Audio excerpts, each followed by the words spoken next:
Gangster की कई कहानियां हमने सुन रखी है, जिसमें शेरा खुम्बन, जयपाल, जस्सी आदि कई ऐसे नाम हैं जिसने खूब आतंक मचाया था। और इन सब का अंजाम भी एक हुआ, सभी पुलिस एनकाउंटर में मारे गए।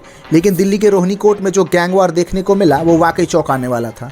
दिल्ली के रोहिणी कोर्ट में हुई सनसनीखेज फायरिंग में दिल्ली के जाने माने अपराधी जितेंद्र मान उर्फ गोगी की मौत हो गई थी।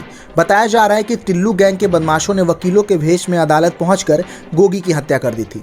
हरियाणा पुलिस ने गोगी को हर्षिका दहिया मर्डर केस में पिछले साल मार्च में उसके 3 साथियों के साथ गिरफ्तार किया था। उस वक्त उस पर दिल्ली में 4 लाख और हरियाणा में 2 लाख रुपए का इनाम घोषित था। जितेंद्र गोगी 3 बार पुलिस कस्टडी से फरार हो चुका था। गिरफ्तारी से पहले वह दिल्ली हरियाणा पुलिस के लिए बड़ा सिरदर्द बना हुआ था। मोस्ट वांटेड की लिस्ट में टॉप पर रह चुका गैंगस्टर जितेंद्र मान उर्फ गोगी तिहाड़ जेल से दुबई के कारोबारी से 5 करोड़ की रंगदारी मांगने की वजह से भी सुर्खियों में था। वह जेल से ही रंगदारी, फिरौती के लिए अपहरण और सुपारी मर्डर करने का धंधा चला रहा था। कौन था जितेंद्र मान उर्फ गोगी? पुलिस के अनुसार जितेंद्र गोगी 30 की उम्र में ही गुनाहों की दुनिया में कुख्यात हो गया था।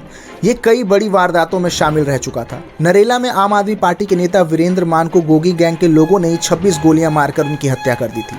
2018 में दिल्ली के बुराड़ी में टिल्लू गैंग से गैंग वॉर में 3 लोगों की हत्या हुई और 5 लोग घायल हुए थे। इस वारदात में भी गोगी गैंग का ही नाम सामने आया था। दक्षिणी पश्चिमी द्वारिका, बाहरी रोहिणी, उत्तरी और दक्षिणी पश्चिमी दिल्ली में जितने बड़े गैंगवार हुए उनमें गोगी गैंग का ही हाथ बताया जाता है। कभी दोस्त थे टिल्लू और गोगी। जी हाँ, ताजपुरिया गांव के रहने वाले टिल्लू और अलीपुर गांव के गोगी के बीच कभी दोस्ती थी, लेकिन फिर दोनों के गैंग अलग हो गए।